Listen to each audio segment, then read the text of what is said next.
Good morning. How is everyone doing? Always clear your vision. I can see, but I can't see clearly. If you're finding me for the first time, my name is Penny. I come here 1 to 5 times a week on Facebook and YouTube. My goal is to inspire you.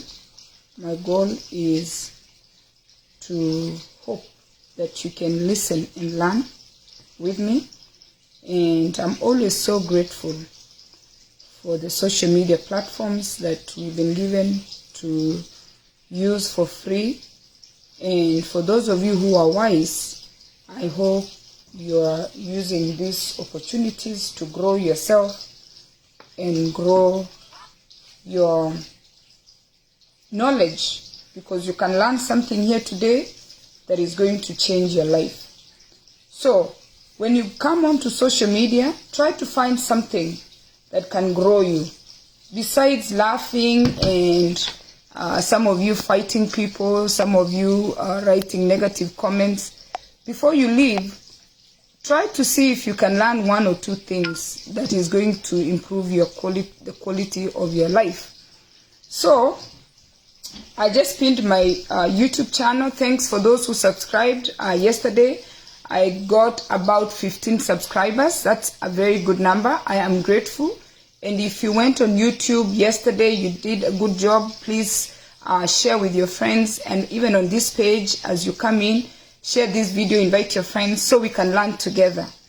So we are doing this book by a psychologist by the name Dr. Perpetua, and it's a workbook that is meant to create awareness amongst ourselves and us as people, so that way we can have good quality relationships, and in the process we can live a life with purpose. So what you're going to do for me is to go ahead and share this video, and on the platforms that you are in that allow you to share, don't share the ones that you are not allowed, because they are going to throw you out of your groups. Only share in groups that you are allowed to share. All right, let me do that right now before I continue, so we can invite whoever is online. The rest of you are going to watch later, and the rest of you who have friends who are not on Facebook can invite your friends on YouTube. So today we are going to talk about survivor's guilt. Survivor's guilt is real. Survivor's guilt is, I think even in the African culture, when I was talking to my mom about what I'm reading in this book, according to my mom, I shouldn't tell anybody that I'm happy. It is just illegal. It is a crime to go sit somewhere and tell people that, you know what, I'm very happy. According to my mom, culturally, it is a crime for me to sit with a group of women or a group of people and tell people, by the way, I have an amazing husband. That is a crime. I'm not, by the way, did you guys notice I have lipstick today? I put a little red lipstick. My friend gave me, Caroline gave me this red lipstick. It's matching my flower here. I'm not supposed to sit somewhere and tell people that I have an amazing husband. You're not supposed to sit anywhere and tell people that you have amazing children. It is illegal to tell people that, you know, culturally Africans, that, you know what, I have great kids. And you're not supposed to sit anywhere and say, my business is thriving. I'm actually making good money from my waist beads. I cannot do that. I can't sit with a group of people and tell them, actually, I got a promotion at my place of work. I'm now the CEO of Merrill Lynch. I'm now the CEO of Bank of America. You can't even bring that in a group of Africans, because immediately they look at you like, what are you trying to show us? You're bragging. Why are you bragging? Like, who are you trying to show that you're doing well? Okay?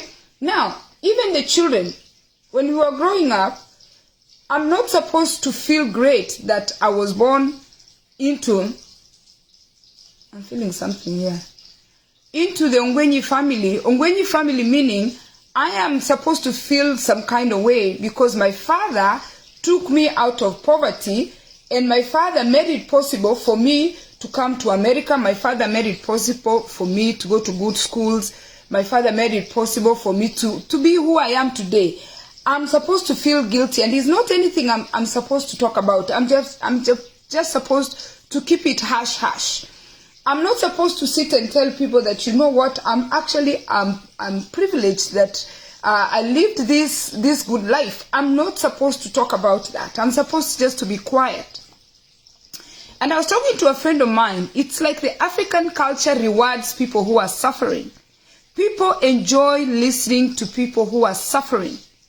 People want me to sit somewhere and tell them, you know, my husband this, my children this, my father this, my mother this. If you look online, negativity has a lot of views. If you look online, people who are fighting negative stuff has a lot of attention. We are not supposed to come out here and say, you know, life is good. To me, it looks like there is a reward for suffering. Me and my friend were talking about it. It's like society rewards you with praise when you have a bad husband. Society rewards you when you have a bad wife. Society rewards you, they embrace you when you have bad children. Society embraces you when you're broke, when your lights are cut off, your water is cut off. Society celebrates people who are suffering. In the process, we developed something that the writer is calling survivor's guilt. You're guilty for thriving. You're guilty because you're doing great. You're guilty because you're in a good, healthy relationship. Apparently, you're not supposed to be in a good, healthy relationship. You can't just come out and say, you know what, by the way, I met this man, or by the way, I met this woman, and we are very happy. You tell me the last time you were seated in a group of people and one of you started saying, or one of your friends started telling you, by the way, my husband is amazing. Oh my goodness, Abu, oh, my husband is wonderful. In fact, I'm meant to post this picture. This is me and my husband. This was like our first Christmas. Can you see that picture? He had bought me that jacket, and this is the first apartment that we had together. And he you see, we have gifts there.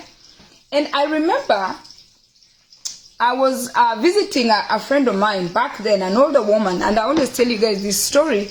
And I'm talking to my husband, and I said, sweetie, I don't even know who started. He started or I started. Somehow we found each other calling each other sweetie. He would call me sweetie, I call him sweetie.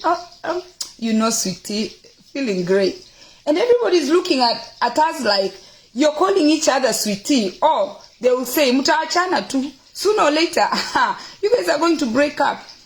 And she said to me, Penny, how can you be calling your husband in front of people sweetie? What if he leaves you? Then I told her that this woman was a way older woman.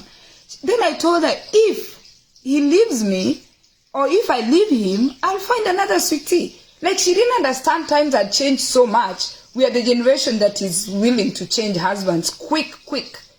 I won't even, if I'm left today, if my husband left today, for whatever reason, my husband decides he does not want me, it won't take me long before I get another man. It would not take me, literally, it will not take, because there are men who are on standby, waiting, hoping that, one day they can find you single. Because the men we meet, they tell you, oh, you're so wonderful, you're this, but you tell them you're married, they're like, oh. But people say they're lying. Oh, they are telling you that because they know you're married. No.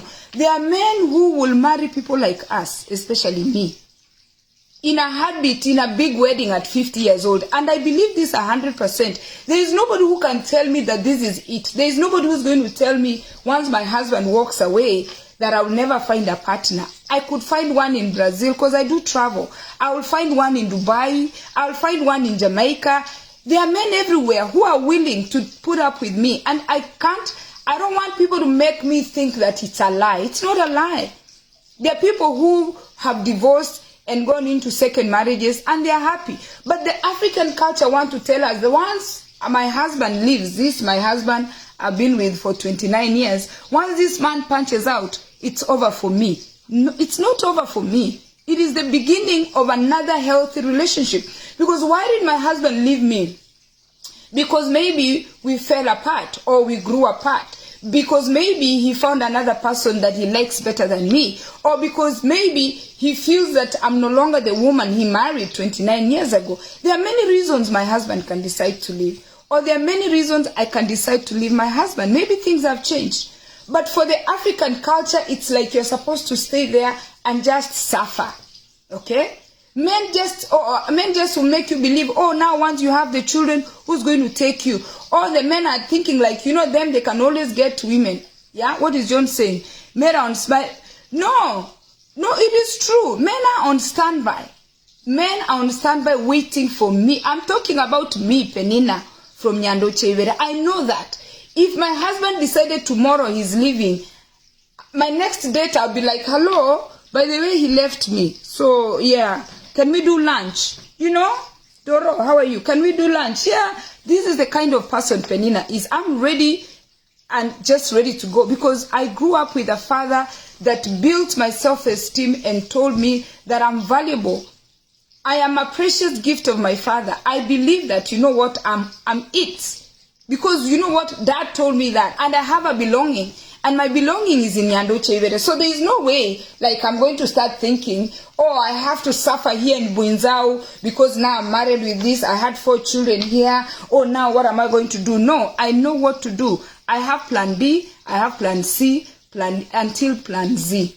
I know what to do. So I do not suffer from survivor's guilt. I don't feel guilty for having a good husband. I don't feel guilty for being beautiful. I don't feel guilty for wearing, a beautiful. I do not feel guilty of anything because of my father, and I'm grateful that my father taught us not to feel guilty. You don't owe anybody an explanation that you're glowing. You don't owe anybody an explanation that you're making 6 figures. It's only that society does not accept, like, for people to just be happy and tell you that, by the way, I'm thriving.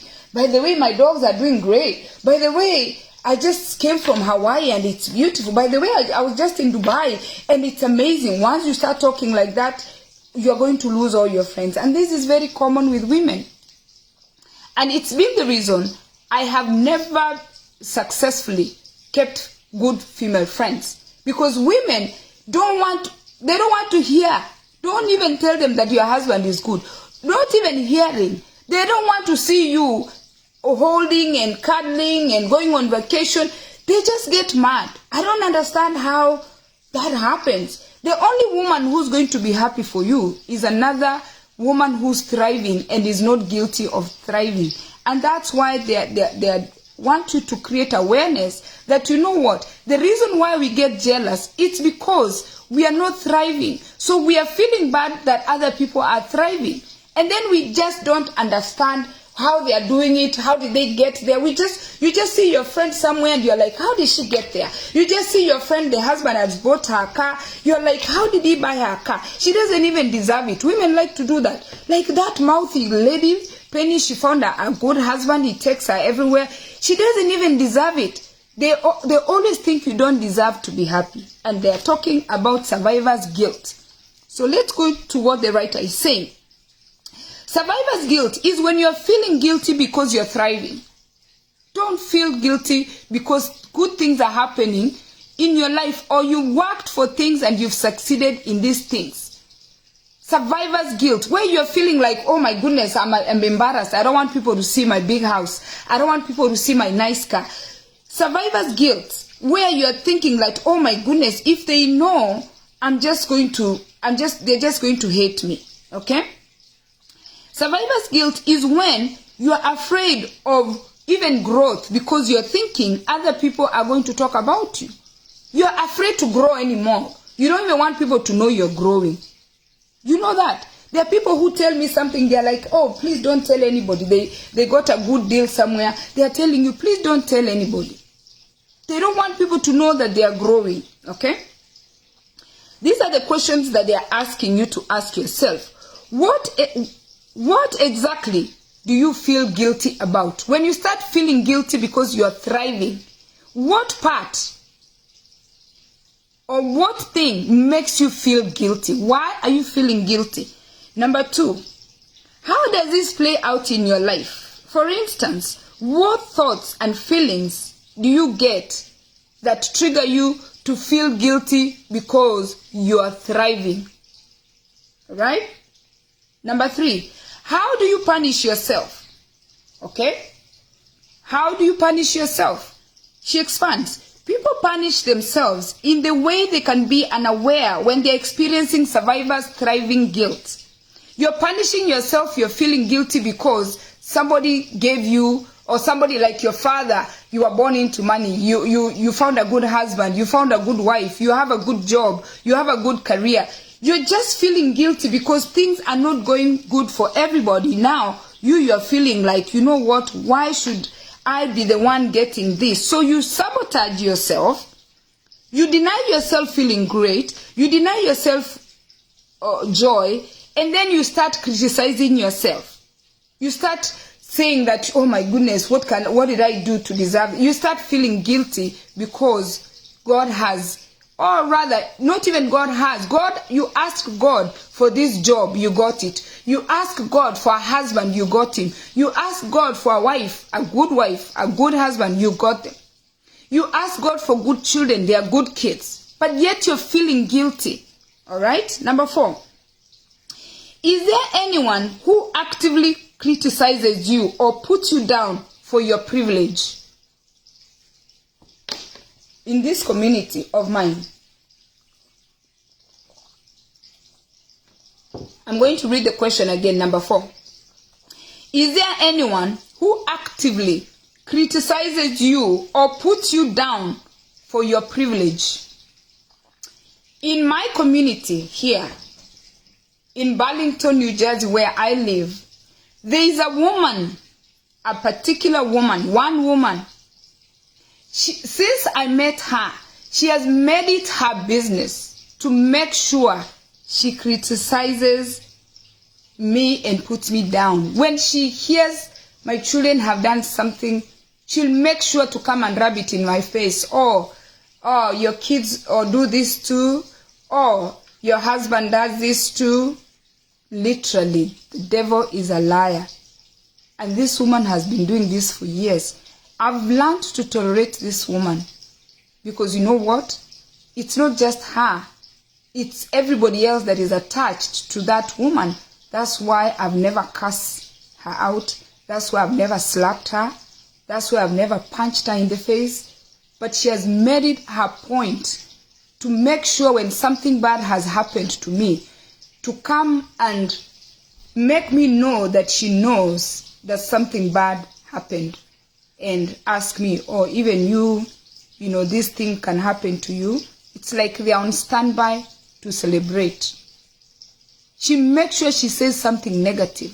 Every time we interact, she must find something that goes in my head and rubs me the wrong way. But because of my husband, because of my children, because of my mom, because of our community, I choose not to slap this woman. But there's a time, one day, I'm going to slap her very hard. Okay? Because you know what? I'm always aware, because I'm aware of the things she says to me. I listen to her carefully. I talk a lot, but I'm a good listener. This particular woman wants to make sure I perish. She wants to make sure something bad happens, because you know what? She's jealous. She can't understand how I have it so good. She doesn't know that I didn't just have it good. My father, my late father, made it good for me. I'm where I am because of the father that I had. I'm where I am because of the mother that I have. My parents put me where I am. Then I met a husband whose parents put him where he is. Then I made my own choices. I came to this country at 19. I am where I am because of my choices. I travel because I choose to travel. I remove myself from rubbish because I choose to remove myself from rubbish. I don't get drunk because I chose to stop drinking. I don't idle because I chose not to idle. But you can hear this woman. I listen to her carefully. She wants me to feel guilty for thriving. She knows she wants my life. She cannot have my life because you know what? I was already put in that situation by my father. I did not put myself in this situation. My husband was put in his situation by his Father. Our children have been put in a situation by us, and God is with us. So I don't allow that to go through me, but I'm telling you, I'm aware. One particular woman, and they're asking you, is there anyone who actively, the key word is actively, every time I see this woman, she has to throw in something negative, must, criticizes you or put you down for your privileges, for what you have.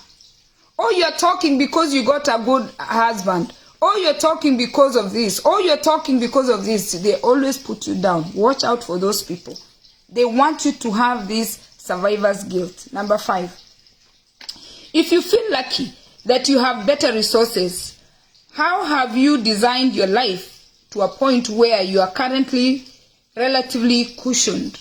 If you are privileged, if you are lucky to be where you are, have you set your life now so that way you cushion yourself? Because the society, especially the African community, is waiting for anyone who's thriving to come down. In fact, they're on standby waiting, like saying, when is Penny going to perish? They're on standby. They're asking you, how have you cushioned yourself? Because sometimes they can get to you, you're thinking, actually, these people want me to perish. If I perish, what's going to happen? How have you cushioned yourself in case you perish? Because, it can happen. If it's money, you can lose all the money. If it's health, you can lose your health. If it's children, you can lose your kids. Society is waiting for those bad things to happen. Have you cushioned yourself just in case they happen? How are you going to deal with that? Okay? That's number 5. Okay? Number 6. Were these cushions provided by someone else? Consider your gratitude for how that person helped you. If I can just put that in simple terms. Were these cushions provided by someone else? It's possible it is yes. My cushions could have been provided by my husband. My husband can work very, very hard to make sure that we don't perish financially, to make sure that our relationship is thriving. My husband can work so hard to make sure that our marriage is thriving. He has cushioned me. I can cushion myself by making sure that I'm not entertaining these negative things that are coming into my mind, or people telling me to feel guilty for thriving. I have to cushion myself. I have cushioned myself. So then they tell you, move towards gratitude. Because now, once I think like that, it's my husband who has cushioned me. And I always talk about my husband. I'm glad that I found a man, because I didn't just get a man. I prayed for a man and I found one. He has cushioned me. His goal is to make sure that his children and me and the family, we are fine, plus his siblings. His mindset is to cushion us. He's a man. He's my cushion. And then in return, they are telling you, are you grateful for your cushion? I'm grateful for my husband. My husband is my cushion. When I'm going through things, he's my cushion. I'm his cushion. When he's going through something, I'm supposed to be there, hold him. So a cushion is something that, that's holding you. Then have gratitude. Be grateful that you have that cushion. Be grateful that you have that support that is holding you so you don't fall. Number 7. How can you give back and support someone else who may be in a less privileged position? And that's why I come on Facebook. The things I do, the things I say, the life that I live, this was given to me by my late father. My late father was a teacher. The foundation was laid by my father. And how can I give back? I can give back to talk to you guys for free. Stop what I'm doing. To talk to you on Facebook. Because you never had that opportunity. I had that opportunity from my father. That he gave me the foundation that I'm able to thrive. My father made his children believe they're everything. And he gave us that opportunity to thrive. And he taught us about being self-sufficient. He taught us about being you're depending on yourself, not to be dependent. He taught us that, you know what, left, south, everywhere you go, no matter where you go, you can always return to him. Your children are supposed to know, no matter where they go, they're supposed to come back to you. And that's why I preach on Facebook for free. Because you know what? It was given to me by my dad. It doesn't matter where I'm going to go. At the end of the day, even if I'm 60, 70, if my husband got up one day and slapped me, I'm going to go to Mwinzao bus stop. I get in a matatu, connect to Nairobi, Kijauri, Nyando Chevere.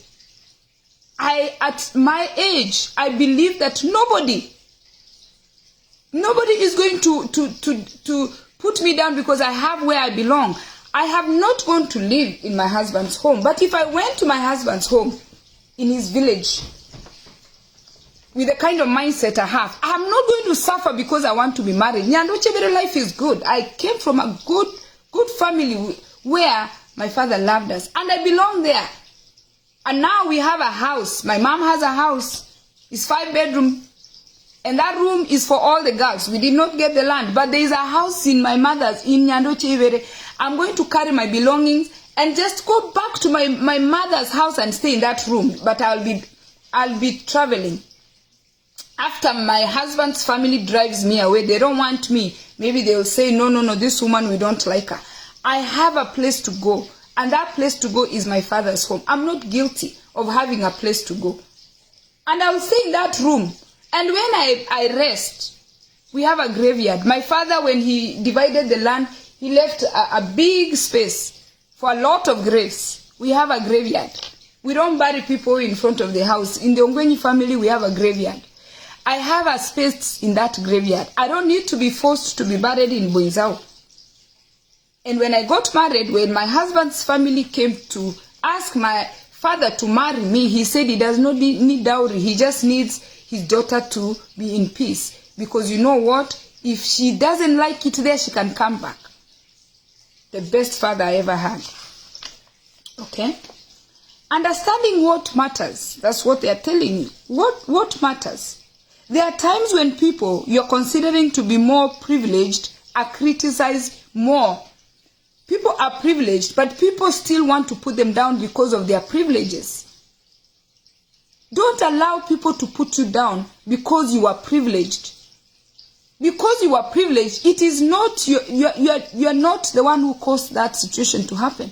If I'm giving our children 4 or 5 vacations a year, if I'm giving my children a backyard, if I'm giving my children dogs, whatever I'm doing for our children, they should never feel guilty because their friends are not getting what I'm giving them. Okay? Now, they are saying, connect with what matters. Okay? Sit down and ask yourself, why do you feel guilty? Now that I've spoken about feeling guilty because you're privileged or because your life is good, because you're thriving, ask yourself, why are you feeling guilty? After I've spoken all this, the writer is asking you to ask, are you feeling guilt? Are you feeling different now that I created awareness about feeling guilty because you're thriving?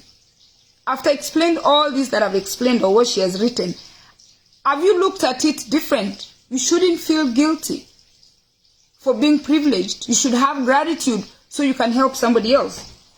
And then he's saying, you need to take action. How are you going to take action? Whenever you're feeling guilty, redo the exercise by asking yourself, why are you feeling guilty? When things have worked for you, whenever you start feeling guilty for thriving, redo the exercise. Ask yourself, why are you feeling guilty? Number 2, continue tapping into your gratitude for how gratitude makes you feel. Be grateful for the people who have made it possible for you to thrive. For me, it's my father. I think about my father every day. Be grateful for your husband, if you have a husband.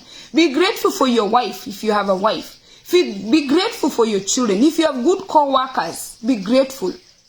Because you know those people, They are the ones who are making your life easy. Continue tapping into your gratitude and letting those people know who helped you along the way that you are grateful. Because when you are grateful to people who have made it possible for you to thrive and you have gratitude, it boosts your immune system. A lot of people are suffering in these communities of ours because they don't have gratitude. If you're not grateful, you can even get a cold. You are always sick. There is something that a chemical in your brain that keeps you healthy when you're grateful to people who have helped you to be where you are. This includes women who are shipped, mail-in brides. If your husband shipped you from a different country, mail-in brides. Let me talk to you guys for 1 minute before I say the last point. Your husband brought you from poverty. These our men, they like marrying poor women so they can control them. That is a habit men have. And that habit was addressed by my late father. My late father told us, in a group setting, not one time, not twice, many times, don't marry poor people. Don't marry poor people. Let me continue. I have nothing against poor people, he would say. But if you choose to marry a poor person or into a poor family, be ready to help them rebuild. Be ready to help somebody who's poor. If you marry a woman who's poor, be ready to help them rebuild. If you marry a man who's poor, be ready to help the man's family rebuild. Because my father married 4 women that were poor. 4. All my father's 4 wives did not come from money. And all my father's 4 wives' siblings were educated and were helped by my father. I grew up with my aunties and my uncles, my mother's sister, my mother's brothers, my aunties from the other marriages. All these relatives of the women my father married were in my home. And he told us, you marry these people, you have to help these people. Do not marry these people and abandon them. So be careful to marry people that you're on the same scale. If not, the scale is going to tip. And it's going to take you a long time to bring your poor spouse up to here. And then he would finish. People are not poor because they are poor. People are not just poor because they are poor. People are poor because they have poverty of the mind. Poverty of the mind is what has kept people in poverty. Do you guys get it? Did you see why my dad was where he was going with this? People are not poor because they are poor. People are poor because they are poor in the mind. You can give somebody 100,000 for capital. These poor people who like asking for capital. You can give somebody 100,000 shillings or $100,000 capital to start a business, and that money will end. They will stay on negatives. There is no one time that it's going to go to 101. That money will go like this until it's over. And I saw it. All the relatives that were poor that my father helped, some of them went back to poverty. Whether he paid school fees for them, whether he gave them employment, he did not remove some of my aunties and uncles from poverty, regardless of the resources he gave them. Because you know what? They can't think. They don't know how to think. So it's not about not having money. Some people, they have poverty of the mind. So women and men, when you're picking a spouse, evaluate. Don't marry someone and stop him from helping his family. Don't marry a woman who is less privileged and you're not going to help them build her family. I say this to say this. You women who married men from Kenya, you were poor, or you are from Nigeria, or you married a man because you wanted to come to America. It's you I was addressing. Kindly find it in your heart. Yes, it's not what you thought. You thought he was rich. You came here and you found out he drinks a lot. He has nothing. You found out so much. Yes, I understand that. It's not what you thought. But be grateful that this man literally took you out of poverty. I have spoken to several men who who took money, borrowed money from a bank here in America, or took their credit cards and helped their wives. They went and married in poor families, helped the wives' families build new homes, helped the wives' families educate their siblings. These men were doing all this thinking that these women are going to stay forever. And once these women gained economical power, they left these men. And again, are you supposed to stay with a man who is mistreating you because he brought you to America? Are you supposed to stay with a man who married you because, you know, you are poor, even in Kenya? Are you supposed to stay with this man who is mistreating you? No. But have gratitude that, you know what, they gave you that chance. I always told my mom, yes, my dad could have been harsh. I know maybe he wasn't the best husband. But just be grateful that actually he married you. And he helped your siblings, and then he educated your children. I know you're not happy with the abuse. But separate those two things and have gratitude. When people have helped you along the way, be grateful. Even people we host from Kenya, when people come to our houses, we host people here. By the time they are leaving, they don't talk to you. Even your own brothers and sisters, we don't talk to each other. Because these people, when you host them, they have zero gratitude. They just move out, and you are always the bad person. So they are telling you, point of action, always have gratitude. I went so far to tell you guys that please have gratitude, no matter how things have turned out for you. What about a woman who marries a poor man and she becomes arrogant? There's no need to marry a poor man. Women, if you're marrying a poor man, you should know the guy is poor in the bank and poor in the head. You're marrying that. That's what you're choosing. You marry a poor man, that's it. He cannot change. The poor man is poor. He can't think. Why is he poor? Why is the man poor? I don't understand. He could be selling shoes. He could be selling fruits. He could be... Why is he poor? How long is he planning to be poor for? Me, you can't be poor year 1. You're poor year 2. You're poor year 3. Me, I can't. Anyway, I can't, because if you saw a post I put today, they said women just cannot live with broke men. I can't. They are saying some of the women who are single, they grew up in money. I didn't grow up in poverty. I'm not about to marry a poor man. Meaning, I don't want a poor man. I don't want to. I'm not getting a reward in living in poverty. Because even me, I can make my own money.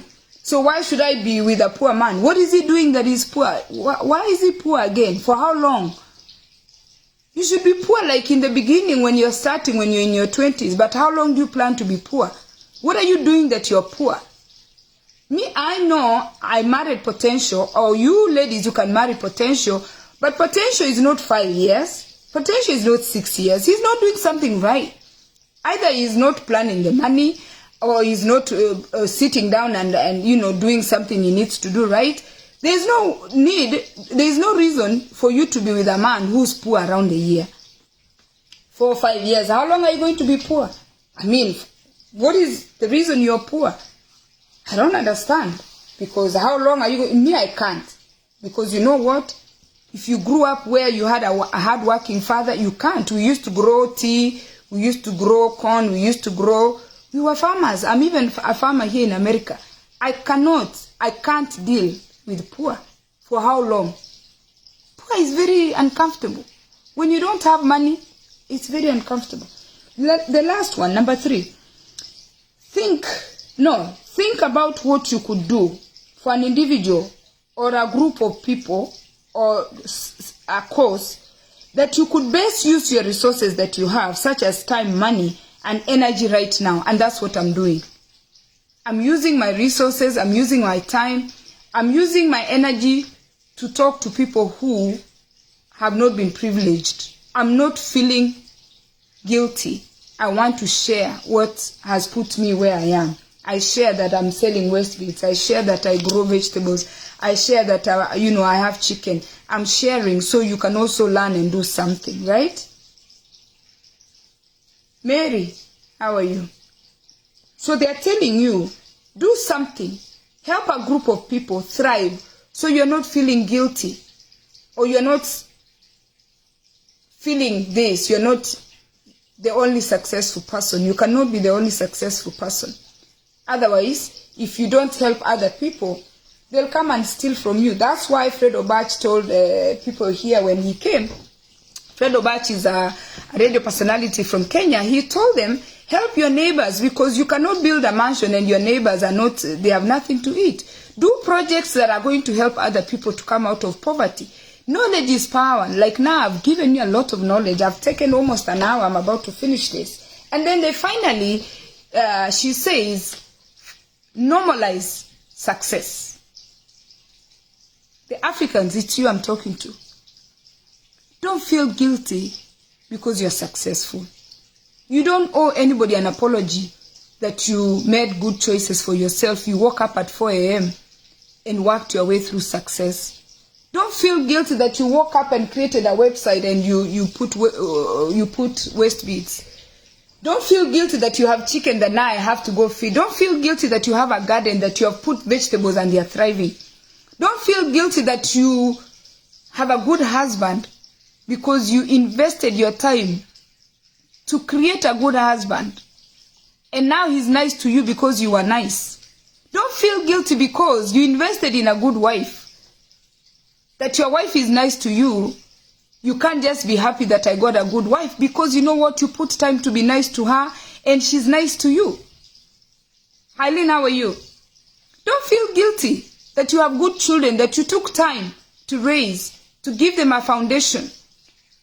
Don't feel guilty that you are traveling around the world because you put money aside and set money for your hobbies. Don't feel guilty. Don't feel bad that you are living a good life. Normalize success. Reward yourself for doing good. Tap yourself and say, you know what, Penny, you woke up at 3 a.m. to go sell the waste beads. Congratulations. This is a waste beads order that I have. This order here is worth $60. I'm going to go take it and ship it to the person, and they already paid their money. So now, why should I feel guilty that I made waste beads? Why am I guilty that I sat here and created these waste beads, right? A lady ordered 3 sets of waste beads, right? Why? Why should I feel guilty that I made these waste beads? Let me show you. They're different colors. Bear with me. She told me she had gained weight and she didn't want to throw her waste beads. So I told her I can redo them and make them her size. So I came home because I have that ability and I created these waist beads for her because I have the skill. When you guys have the skill of being surgeons, when you have the skill of being a nurse, when you have the skill of being an engineer, each one of us has a skill. I don't know why these waist beads are entangled like this. You see now, even now that's a problem. I shouldn't have sent it to the customer like that. Should have put them separate. Okay? So now, why should I feel guilty? This one has a magnet. Why should I feel guilty? Because I created this beautiful piece for this lady, okay? And she paid me. Where? Right? I'm going to put it in a bag. She wanted that color. She wanted purple and white. She wanted gold and gold and red. Why should I feel guilty that I created these waist beads? Where is the guilt coming from? This is a second one. Why should I feel guilty?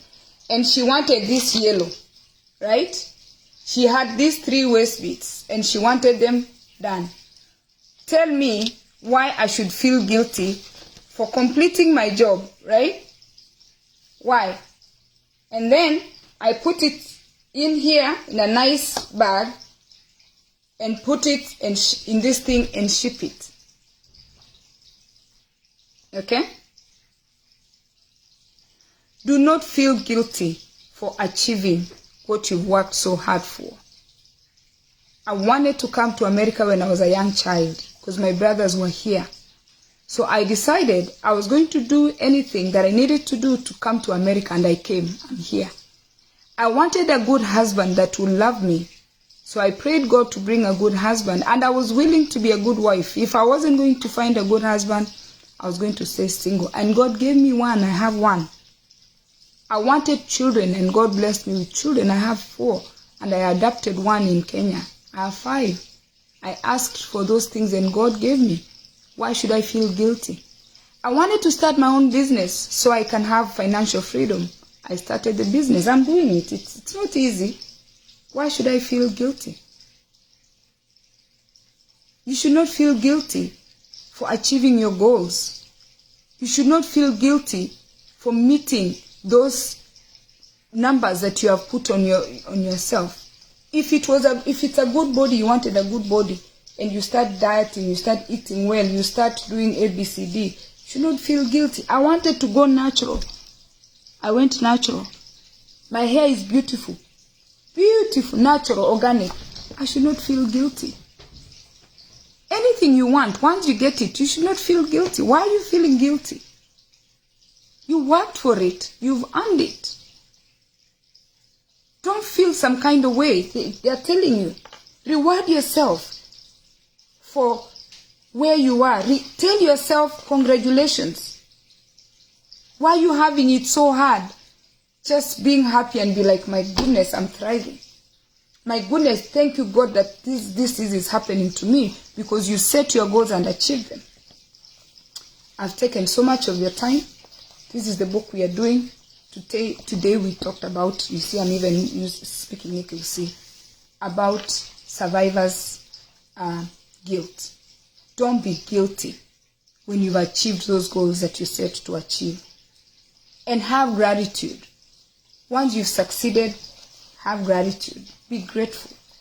You're not bragging. You're grateful.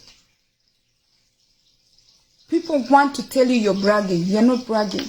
You're grateful. I set my goal for 2023, and here I am. I'm pursuing my goals. I'm still pushing. I'm not guilty. I started Facebook. I have a book for Facebook. This is all the stuff that belongs in Facebook.